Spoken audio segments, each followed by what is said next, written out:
Film की शुरुआत होती है एक इंडस्ट्री की मालकिन को दिखाते हुए जिसका नाम विक्टोरिया है। उसकी इंडस्ट्री में हाई टेक्नोलॉजी चीजें बनाई जाती थी। वो आज यहाँ खुद काम कर रही थी जो पिछले काफी अरसे से एक चीज की खोज कर रही थी। तब उसका साइंटिस्ट कहता है कि वो चीज हमें यहाँ भी नहीं मिलेगी। उनके सामने एक काफी बड़ी चीज को तोड़ा जाता है जिसके अंदर से हमें बीटल की शक्ल में बनी एक डिवाइस नजर आती है जिसका नाम बीटल स्कैरिप होता है, जो कि असल में एक एलियन टेक्नोलॉजी है। बीटल यानी कि एक कीड़े की शक्ल। अब हम एयरपोर्ट पर एक लड़के जेमी को देखते हैं जो कि लॉ की पढ़ाई करके वापस आ रहा था। एयरपोर्ट पर उसकी पूरी फैमिली थी जो उसका इंतजार कर रही थी और जेमी इन सब से मिलता है। अंकल उसके साइंटिस्ट थे जो गाड़ी में बैठकर इन सब का इंतजार कर रही थी। जिसके बाद ये पूरी फैमिली पास के होटल में जाती है। यहाँ जेमी की बहन बताती है कि हमारे हालात बहुत खराब है जिसमें हमारा घर भी बिकने वाला है। बिजनेस में डैड को काफी नुकसान हुआ है। ये सुनकर जेमी काफी परेशान हो गया। कहता है कि ये बात मुझे पहले बता देनी चाहिए थी, मैं तो वापिस आ जाता। जिस पर उसकी मॉम कहने लगी कि बेटा हम चाहते थे कि हमारी फैमिली में से कोई पढ़ा लिखा हो, इसलिए हमने तुम्हें लॉ पढ़ाने के लिए भेजा। अब तुम आ गई हो पढ़ाई करके तो सब ठीक हो जाएगा। जिसके बाद ये फैमिली घर वापस आ गई। वो कहता है कि मैं बहुत जल्द अच्छा सा काम करके इतने पैसे कमाऊंगा कि अपनी फैमिली को अमीर इलाके में ले जाऊंगा। फिर अगले ही दिन हम जेमी को काफी आलीशान घर के सामने देखते हैं जहाँ उसकी बहन कहती है आ जाओ जेमी सफाई करो आकर। दरअसल वो दोनों यहाँ पर जॉब कर रही थी और फिलहाल उनके पास करने का यही काम था। इतनी ही देर में यहाँ विक्टोरिया आ गई अपने गार्ड के साथ, क्योंकि ये उसी का घर था। अब जब विक्टोरिया आगे बढ़ी तो हम उसकी भतीजी को देखते हैं जिसका नाम जेना था। वो उस पर बहुत ज्यादा गुस्सा करती है। जेना उसे एक वीडियो दिखाती है जिसमें विक्टोरिया ने एक हाईटेक डिवाइस बनाई थी। उस डिवाइस को जब किसी इंसान में लगाया जाता है तो वो इंसान बहुत ताकतवर सोल्जर बन जाता है। इतना ताकतवर कि वो सोल्जर अकेला ही पूरी आर्मी पर भारी पड़ सकता है और एक हथियार की तरह काम कर सकता है। जेना बताती है कि इस प्रोजेक्ट की वजह से ही मैं भड़की हुई हूँ क्योंकि इस पर तुम्हारा काम काफी आगे बढ़ चुका है। हालांकि हमने सालों पहले ये प्रोजेक्ट बंद कर दिया था और इसे रोकने का फैसला मेरे डैड का था, क्योंकि इस डिवाइस की मदद से इंसान हथियार जैसा बन जाएगा, दुनिया को तबाह कर देगा। मेरे डैड तबाहकुन इंसान बनाना नहीं चाहती थी, तो फिर आप दोबारा क्यों इस टेक्नोलॉजी को इस्तेमाल में ला रही है। इस पर विक्टोरिया भी गुस्सा हो जाती है। कहती है कि तुम्हारे डैड की बात मैंने इस कंपनी को चलाया, तुम्हारा इस कंपनी में बस हिस्सा ही है, इसे कैसे चलाना है ये मेरा काम है, मैं ही बेहतर जानती हूँ। मैं नहीं चाहती कि तुम या तुम्हारी माँ मेरी इस काम में दखल दो। तब यहाँ जेमी आ गया जो उनकी बहस में बोल पड़ता है। अब ये चीज विक्टोरिया को पसंद नहीं आती कि एक नौकर हमारी बात में घुस आया, इसीलिए वो जेमी और उसकी बहन को नौकरी से निकाल देती है। वो दोनों बहन भाई घर से बाहर आकर जब गाड़ी का इंतजार करने लगी तो उनके पास जेना आती है। वो जेमी को कहती है कि माफ करना, मेरी वजह से तुम्हारी नौकरी चली गई, कल ऑफिस आओ, मैं तुम्हें कोई छोटी मोटी नौकरी दिलवा दूंगी। जो कहकर वो यहाँ से चली गई। रात के वक्त जेमी अपने डैड से बातें करता है और उन्हें बताने लगा कि मैं आपके बिजनेस में होने वाले नुकसान की वजह से बहुत परेशान हूँ। इस पर उसके डैड कहती है कोई बात नहीं बेटा, ऐसा तो होता रहता है, सबसे जरूरी होता है अपनों का साथ। तुम वापिस आ गई हो तो इस चीज की हमें बहुत खुशी है। ये सुनकर जेमी को तसल्ली हुई और वो भी खुश हो जाता है। अगले ही दिन वो अच्छे से तैयार होकर उनकी इंडस्ट्री में पहुंचा और जब उसने जेना के बारे में पूछा तो उसे कहा जाता है कि इंतजार करे। ऊपर साइंटिस्ट जब किसी काम से जा रहा था तो जेना चुपके से उसका कार्ड चुरा कर उसकी लैब में आ जाती है जहाँ उसे बीटल स्कैरिप मिल जाता है। साइंटिस्ट दरअसल बीटल स्कैरिप का जो कोर है यानी मेन हिस्सा उसे निकाल कर सूट में डालने वाला था ताकि इसकी सारी ताकतें सूट में चली जाएं। तब जेना उस स्कैरिप को एक बॉक्स में डालकर चुपके से लैब से बाहर निकल जाती है और जब वो नीचे आई तो जेमी उसके पास आ जाता है। जेना उसे कहती है अभी मैं जल्दी में हूँ, बाद में मिलते हैं हम। अब तब यहाँ सिक्योरिटी अलार्म बज जाता है। जेना वो बॉक्स जिसमें बीटल स्कैरिप था वो जेमी को देते हुए कहती है कि इसे अपने पास रखो, तुमने इसे खोलना नहीं और अपनी जान से भी ज्यादा हिफाजत करनी है। जो कहकर वो जेमी को यहाँ से भेज देती है और खुद गार्ड्स के साथ आगे बढ़ गई। घर आकर जेमी अपने घर वालों को सब बताता है जो उसके साथ हुआ और उन्हें वो बॉक्स दिखाता है जिस पर उसकी फैमिली काफी कंफ्यूज थी और वो जेमी को बॉक्स को खोलने का कहती है। उनकी बात मानकर जेमी ने बॉक्स भी खोल दिया जिसके अंदर से उन्हें बीटल स्कैरिप मिलता है जिसे जेमी बड़े गौर से देखने लगा। जब उसने हाथ में लिया तो स्कैरिप चमकने लगा और अचानक ही ऑन होकर जेमी के मुंह पर चिपक जाता है, जो देखकर सारे घर वाले काफी डर गए। जिसके साथ जेमी का जिस्म अचानक से खौफनाक तरीके से बदलने लगा। उसके जिस्म पर सूट चढ़ना शुरू हो जाता है और अब वो बन जाता है ब्लू बीटल, जो इस मूवी का नाम भी है। और अब पूरी तरह सूट जेमी को कवर कर लेता है जिसके फौरन बाद सूट के अंदर से उसके असिस्टेंट की आवाज आने लगती है जो दरअसल एक टेक्नोलॉजी है। वो कहती है कि जेमी ब्लू बीटल बनने के लिए मैंने ही तुम्हें चुना है और अब तुम तैयार हो जाओ मेरी ताकतें देखने के लिए। जो कहकर जोर से जेमी को उड़ाकर वो आसमान पर ले जाती है। भी एकदम से वापस जमीन पर ले आई, जहाँ जेमी यानी ब्लू बीटल के सामने एक बस आ रही थी। यह असिस्टेंट ने इस सूट की ताकतों को और बढ़ा दिया। वो अपनी फुल ताकत से एक्टिवेट हुआ, जिससे टकराने की वजह से बस के 2 टुकड़े हो जाते हैं। यह असिस्टेंट जेमी को समझाती है कि ब्लू बीटल सूट को कैसे इस्तेमाल करना है। जो सब बताने के बाद वो उसे घर ले आई। तब तक जेमी के जिस्म से वो सूट गायब हो चुका था। उसके जिस्म पर अब कोई कपड़े नहीं थे, और क्योंकि इस सब में वो काफी थक गया था, इसीलिए वहीं बेहोश हो जाता है। काफी घंटों के बाद जब उसे होश आई तो वो बिल्कुल ठीक था। उसे अपने पीछे जब अजीब सा महसूस हुआ तो उसने अपनी कमर चेक की, जहाँ बीटल स्कैरिब उसकी पीठ के साथ चिपक गया था। ये देखकर वो काफी घबरा गया। ये तय है कि मैं इस बारे में जेना से बात करूंगा, जो बोलकर वो घर से निकल गया। थोड़ी देर बाद वो जेना को इंडस्ट्री से बाहर भागता हुआ देखता है, जहाँ उसके पीछे कुछ लोग पड़े हुए थे। जेमी जल्दी से उसे गाड़ी में बिठा लेता है, लेकिन जो लोग पीछे पड़े हुए थे वो इनकी गाड़ी पर गोलियां चलाने लगे। उनसे बचने के लिए जेमी गाड़ी तेज भगाने लगता है और अब ये अपने घर की तरफ जाने लगा। घर आकर दोनों सबसे मिलते हैं।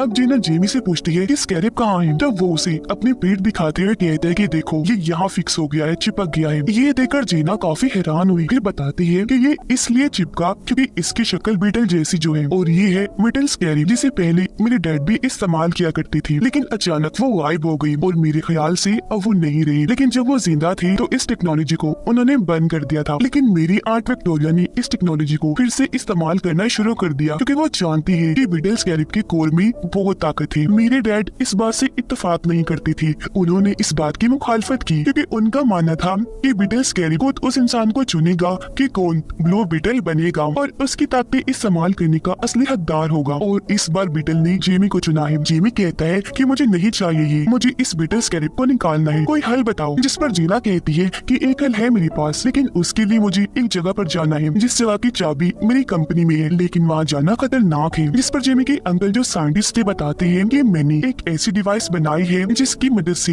मैं एक साथ पूरी बिल्डिंग के सभी सिस्टम को हैक करके अपने कंट्रोल में कर सकता हूँ, जिसके बाद उनकी कंपनी की सभी कैमरा सिस्टम को हैक कर लिया जाता है और वहाँ एक कार्टून चलना शुरू हो जाता है। इस बीच मौका पाकर जेनी अंदर घुसी और कंपनी की एक घड़ी चुरा कर जेमी के साथ वहाँ से बाहर आ जाती है। बाहर विक्टोरिया का गार्ड खड़ा था जो इनको मारने के लिए तेजी से इनकी तरफ आने लगा। उसने जैसे हमला करने के लिए हाथ आगे किया, जेमी उसके हाथ को पकड़ लेता है और अचानक ही उसका सूट एक्टिवेट हो गया और वो फिर से बन गया ब्लू बीटल। इसलिए वो गार्ड को मारकर दूर फेंक देता है। ये देखकर गार्ड भी अपने असली रूप में आ गया। दरअसल उसे भी विक्टोरिया ने एक सूट बना कर दिया था। वो भी एक्टिवेट होकर इसके जिस्म पर चढ़ जाता है। वो फिर से ब्लू बीटल पर हमला कर देता है। एक साथ उसने कई हमले किए जिन सबको ब्लू बीटल ने अपनी ताकतों से रोक दिया। लेकिन एक वक्त ऐसा आता है जब गार्ड ब्लू बीटल पर भारी पड़ने लगा। उसने बीटल को दबोच लिया और बस उसे मारने ही वाला था कि तभी गाड़ी लेकर जेमी के अंकल यहाँ आ गए। उसने जोर से गार्ड के अंदर गाड़ी दे मारी, जिससे वो काफी दूर जाके गिरा। अब ये मौका देखकर तीनों जल्दी से गाड़ी में बैठे और यहाँ से निकल गए। जीना उन्हें कहती है कि अब हमें शहर से बाहर जाना है। शहर से बाहर आते ही ये जीना के डैड के दूसरे घर पर गए, जहाँ जमीन पर एक काफी बड़ा बीटल बना हुआ था। उसे देखकर जीना हाथ में बनी हुई घड़ी के जरिए उस बीटल के नीचे बनी खुफिया रास्ते को खोल लेती है और ये तीनों नीचे आ जाते हैं। यहाँ आकर पता चला कि सबसे पहले ब्लू बीटल जीना के डैड थे। उन्होंने ही सबसे पहले बीटल स्कैरिब की ताकतों और टेक्नोलॉजी को इस्तेमाल किया। अब यहाँ की हर एक चीज को देखकर जेमी के अंकल काफी मुतासिर हुए और वो बीटल स्कैरिब की टेक्नोलॉजी को समझने लगते हैं, जिसके मुताबिक अगर स्कैरिब ने खुद तो किसी के साथ जोड़ लिया तो उसे अलग नहीं किया जा सकता। तो जाहिर है ये बीटल स्कैरिब अब जेमी से अलग भी नहीं किया जा सकता। वो उस इंसान की हर एक सेल से जुड़ जाती है और अगर ऐसा हुआ तो इसमें जेमी की मौत हो सकती है। अब ये सुनकर जेमी को काफी गुस्सा आ जाता है। वो वहाँ से निकलकर छत पर आकर बैठ गया। थोड़ी देर की बात उसके अंकल भी उसके पास आकर बैठ गए और जेमी को समझाने लगते हैं कि जेना की मदद से तुम्हें जो पावर मिली है वो काफी अच्छी है। जिन पावर्स के लिए लोग तो तरसते हैं तो तुम्हें वो ऐसे मिल गई। तभी छत पर जीना भी आ गई। देखती है कि एक हाईटेक प्लेन शहर से उड़ा और अब जेमी के घर की तरफ आ रहा है। उसे शक हुआ। उसने इस बारे में जेमी और उसके अंकल को बताया। ये लोग देखते हैं कि प्लेन में भी बहुत सारे लोग हैं और इनके घर के बाहर भी बहुत सारे सोल्जर्स खड़े हैं। ये देखकर जेमी समझ गया कि हम पर कोई मुसीबत आने वाली है। उसे अपनी फैमिली की फिक्र थी तो उनकी मदद करने के लिए वो चिल्लाने लगा ताकि उसका सूट ऑन हो जाए, लेकिन ऐसा नहीं होता। जिससे जेमी समझ गया कि ये सूट मुझे मुसीबत में देकर ही एक्टिवेट होता है, इसीलिए वो वहाँ से कूद पड़ता है। अब वो नीचे गिरकर मर ना जाए इसलिए ब्लू बीटल हवा में आते ही एक्टिवेट हो गया और अब ब्लू बीटल बनते ही वो वहाँ से आगे बढ़ जाता है। हाईटेक प्लेन में विक्टोरिया और उसका गार्ड थे। नीचे सोल्जर्स जेमी के घर में घुसकर सबको बाहर निकाल रहे थे, लेकिन तभी जेमी इन्हीं ब्लू बीटल उड़ता हुआ वहाँ आया और अपने मुक्कों से मारता हुआ सब सोल्जर्स को उड़ा देता है और अपने घर वालों को यहाँ से भागने का कहता है। अब ब्लू बीटल की असिस्टेंट काफी बड़ी मशीन गन एक्टिवेट करती है और सभी सोल्जर्स को एक साथ उड़ाने का सोचती है। इस पर ब्लू बीटल उसे कहता है कि हम इन्हें जान से नहीं मारती, बस वैसे ही जख्मी कर देती है। जो कहकर वो अपनी ताकतवर मशीन को एक्टिवेट करके सबको मार मार के बेहोश कर देता है। ऊपर से विक्टोरिया का गार्ड ब्लू बीटल पर निशाना लगा के खड़ा हो जाता है ताकि एक ही झटके में वो उड़ जाए। दूसरी साइड पर बीटल भी तैयार था, लेकिन तभी बीटल ने देखा कि मेरी डैड को दौरा पड़ रहा है, इसलिए वो जल्दी से उनके पास आया। इस चीज का फायदा उठाकर गार्ड अपनी टेक्नोलॉजी से ब्लू बीटल को कमजोर करके उसे कैद कर लेता है, जिससे अब वो कुछ भी नहीं कर पा रहा था। ब्लू बीटल के सामने उसके डैड मर रही थी और फिर पीछे से एक धमाका करके उसके पूरे ही घर को उड़ा दिया जाता है, जिसके बाद गार्ड जेमी को, जो ब्लू बीटल से बाहर आ गया था, प्लेन में उड़ाकर अपने साथ ले जाता है। उनके जाने के बाद पूरी फैमिली यहाँ आई। देखते हैं कि जेमी के डैड अब नहीं रहे, उनकी मौत हो चुकी है। ऐसे ही अगला दिन आ गया जहाँ उसके डैड के मरने और जेमी के जाने से सारे काफी परेशान थे। दादी सबको इकट्ठा करती है, कहती है कि कैसे भी करके हमें जेमी को बचाना है, किसी सूरत उसे नहीं खोना। इस पर जीना जवाब देती है कि इस मिशन में मैं भी आपका पूरा साथ दूंगी। जो कहने के बाद जीना उन्हें अपने डैड की एक और जगह पर लेकर गई, जहाँ उसके डैड ने एक बीटल प्लेन भी बनाया हुआ था, जिसके अंदर बैठकर ये लोग यहाँ से निकल जाते हैं। प्लेन में जीना उन सबको अपने डैड के बनाए हाईटेक हथियार देती है, जिसमें जेमी की दादी एक मशीन गन लेती है। फिर ये लोग विक्टोरिया के आइलैंड पर बने उसके किले को देखते हैं और दादी प्लान बनाती है कि हम उन दुश्मनों का पहले ध्यान भटकाएंगे और अगर उन्हें मारना हुआ तो मारेंगे, फिर अंदर जाकर जेमी को बचा लेंगे। उधर विक्टोरिया ने जेमी को उल्टा लटकाया हुआ था, क्योंकि वो उसकी बीटल टेक्नोलॉजी को निकाल कर अपने गार्ड में डालने वाली थी। यहाँ जेमी साइंटिस्ट से मदद मांगता है, इस पर वो जवाब देता है कि सॉरी, मैं तुम्हारी कोई मदद नहीं कर सकता। साइंटिस्ट बताता है कि इस चीज में जेमी मारा जा सकता है। इस पर वो जवाब देती है कि मुझे इससे कोई फर्क भी नहीं पड़ता। अभी इतने ही देर में बाहर बीटल प्लेन से किले पर हमला कर दिया जाता है। तभी जेमी की अंकल उसे नीचे उतारकर दोबारा से शुरू कर देती है, जिससे अब वो इतना ताकत से उन पर हमला करता है कि ऊपर चढ़ने लगा। उसके पैर निकल आए थे, जिसके नीचे वो सब गार्ड को कुचलता गया और बाद में गैस छोड़कर सबको बेहोश कर देता है। अब ये लोग अंदर आ गए, जहाँ जेना लैब का रास्ता ढूंढकर उसी तरफ बढ़ने लगे। इनके सामने बहुत बड़ी कोर जैसी मशीन आ जाती है और ये वही मशीन है जिसके जरिए ब्लू बीटल की ताकतें टेक्नोलॉजी को निकाल कर गार्ड के अंदर भेजा जा रहा था। प्रोसेस शुरू हो गया, जिससे ताकतें जाने की वजह से जेमी तड़पने लगा और वो अपने ही दिमाग में कुछ सोचते हुए एक अलग ही दुनिया में चला जाता है, जहाँ उसे अपने डैड नजर आई। जब जेमी उन्हें देखता है तो काफी जज्बाती हो गया, लेकिन जेना और जेमी की बहन उस पूरे कोर पर बॉम्ब्स लगा देती है जहाँ ये ट्रांसफर का काम हो रहा था। अब ये ताकतें जाने का असर जेमी और उसके डैड दोनों महसूस कर रहे थे। उसके डैड कहते हैं, बेटा तुम्हारा दुनिया में अभी भी काम बाकी है, असली दुनिया में तुम्हें सबको बचाना है। मेरा काम यही तक था, इसलिए मैं तुमसे दूर हो गया और अब बेटा मैं तुम्हें आगे बढ़ते हुए देखना चाहता हूँ। ये कहकर वो उसे ब्लू बीटल वाला सूट दिखाती है और कहने लगे, बेटा तुम इसकी ताकतें इस्तेमाल करना और दुनिया को बचाना। मैं हमेशा तुम्हारे दिल में रहते हुए तुम्हें महसूस होता रहूंगा। जो कहकर वो यहाँ से गायब हो जाती है। अब ये जगह टूटना शुरू हो गई, क्योंकि तबाह हो रही थी। सब कुछ तहस-नहस होने से पहले जेमी ठीक वक्त पर अपने ब्लू बीटल वाले सूट को हाथ लगा देता है, जहाँ बाहर तब तक उसकी सारी पावर्स और टेक्नोलॉजी को उसमें से निकाल कर गार्ड में डाल दिया गया था और अब गार्ड अपनी नई टेक्नोलॉजी के साथ बिल्कुल तैयार था। लेकिन इससे पहले कि जेमी मरता, जीना वहाँ धमाका कर देती है, जिससे वो पूरी कोर मशीन तबाह बर्बाद हो जाती है, क्योंकि वहाँ धमाका ही बहुत बड़ा हुआ था। और ऐसा होते ही जेमी उनकी कैद से आजाद हो गया। वो अपनी ताकतों को एक्टिवेट करने की कोशिश करने लगा, जिस पर असिस्टेंट कहती है कि अब ब्लू बीटल की एक्टिवेट होने में थोड़ा वक्त लगेगा, क्योंकि वो चार्ज नहीं है। अब यहाँ से साइंटिस्ट जेमी की मदद करता है भागने में, और जब इस बात का गार्ड को पता चला, उसने साइंटिस्ट को मार दिया। जेमी वहाँ से भागता है और गार्ड जो अपने सूट के साथ बिल्कुल तैयार था, वो अपना कोई भी हथियार इस्तेमाल कर सकता था और उसे ऐसी पाकर विक्टोरिया काफी खुश थी।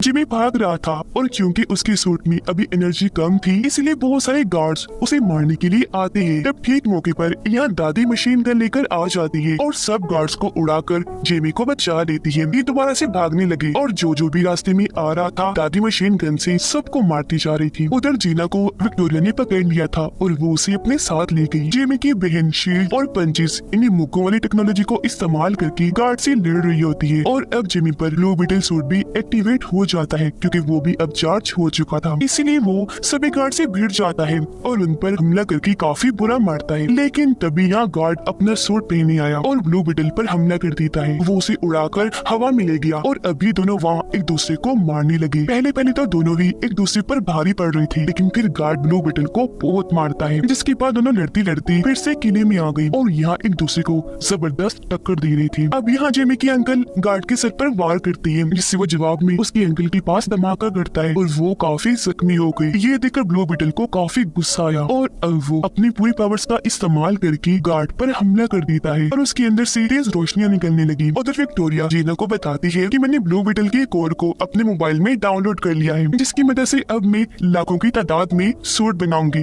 और मुझे रोकने वाला भी कोई नहीं होगा। अब ये सुनकर जेना को गुस्सा आ गया और वो वहाँ बीटल टेक्नोलॉजी वाली च्युइंगम को थोक देती है, जिससे वो हर तरफ फैलने लगी। ऐसा करने के बाद जेना गार्ड्स को काफी मारती है। नीचे ब्लू बीटल ने गार्ड को काफी मारकर बुरा हाल कर दिया था। वो उसे नीचे लिटाकर गला काटने ही वाला था कि तभी असिस्टेंट उसे ऐसा करने से मना करती है और उसे किसी की जान न लेने वाली असूल को याद करवाती है। इस पर रोते हुए जिमी बोला कि इसने पहले मेरे डैड को मारा और फिर मेरे अंकल को बॉम्ब से जख्मी कर दिया और अब मैं भी इससे बदला लूंगा। ये सुनकर असिस्टेंट उसे गार्ड की जिंदगी दिखाती है कि वो अपनी मोम के साथ रहा करता था, लेकिन एक दिन मिसाइल के हमले से उसकी मोम की मौत हो गई और क्योंकि वो अकेला रह गया था तो उसे जबरदस्ती आर्मी में भेज दिया गया। लेकिन एक दिन बॉम्ब पर पैर आ जाने की वजह से गार्ड का पूरा जिस्म तबाह हो गया और जब इस बारे में विक्टोरिया को पता चला तो उसने फायदा उठाकर गार्ड को अपने एक्सपेरिमेंट तजुर्बे में इस्तेमाल किया, उसे नया जिस्म दिया, जिसके बाद वो उसे अपने हिसाब से चलाने लगी। अभी गार्ड जो कुछ भी करता है उसके पीछे विक्टोरिया का हाथ होता है। तो अभी यहाँ जेमी उसे कुछ नहीं कहता, छोड़ देता है। उधर जीना अपनी आंट विक्टोरिया का फोन ही तोड़ देती है, जिससे उसका फोन तबाह होने से अब उसके पास ब्लू बीटल की टेक्नोलॉजी नहीं रही, तो अब वो खतरनाक सूट भी नहीं बना पाएगी। अब गार्ड विक्टोरिया के पास जाता है जहाँ वो उसे हुक्म देती है कि जाओ जेना और ब्लू बीटल को मार दो, लेकिन इस बार वो ऐसा नहीं करता, बल्कि विक्टोरिया को पकड़ के अपनी मोम को याद करके अपना सूट तबाह कर देता है, जो देखकर जेना और जेमी जल्दी से आकर बैटल फील्ड में बैठ जाती है। वहाँ काफी बड़ा धमाका होने लगा, जिसमें गार्ड और विक्टोरिया के मरने के साथ साथ पूरा किला भी तबाह हो गया, जबकि वो सारे लोग बैटल फील्ड में बैठकर वहाँ से निकल गए। जेमी देखता है कि मेरे अंकल मरे नहीं बल्कि जिंदा बच गए थे, तो उन्हें देखकर जेमी बहुत खुश हो जाता है। कुछ दिन के बाद दिखाया गया कि विक्टोरिया के मरने के बाद अब जेना इस इंडस्ट्री को चलाने वाली है। वो खबरों में बताती है कि मैं कंपनी में हो रहे गलत कामों को रोककर कंपनी को अच्छे रास्ते पर चलाऊंगी। अब घर में जेना आई जो कहती है कि मैंने आप सबकी मदद करने के लिए इस पूरी जगह को खरीद लिया है और मैं ये जगह वापस आपको तोहफे में दे रही हूँ, आप यहाँ अच्छी जिंदगी गुजारिए। जो सुनकर सारी फैमिली बहुत खुश हो जाती है। अब जब जेना वहाँ से जा रही थी तो उसे छोड़ने जिमी भी उसके साथ आया। वो यहाँ उसे अपने दिल की बात करता है कि मैं तुमसे प्यार करता हूँ, मुझसे शादी करोगी? ये सुनकर जेना बहुत खुश हो जाती है और हाँ बोलकर दोनों गले से लग जाती है। अब तब यहाँ जेमी का ब्लू बटन सूट फिर से एक्टिवेट हो गया, जिसके साथ दोनों हवा में उड़ते उड़ते काफी ऊपर चले जाते हैं और अपनी इस सैर को काफी एंजॉय करने लगे। और इसी के साथ इस फिल्म की यहीं पर हैप्पी एंडिंग हो जाती है।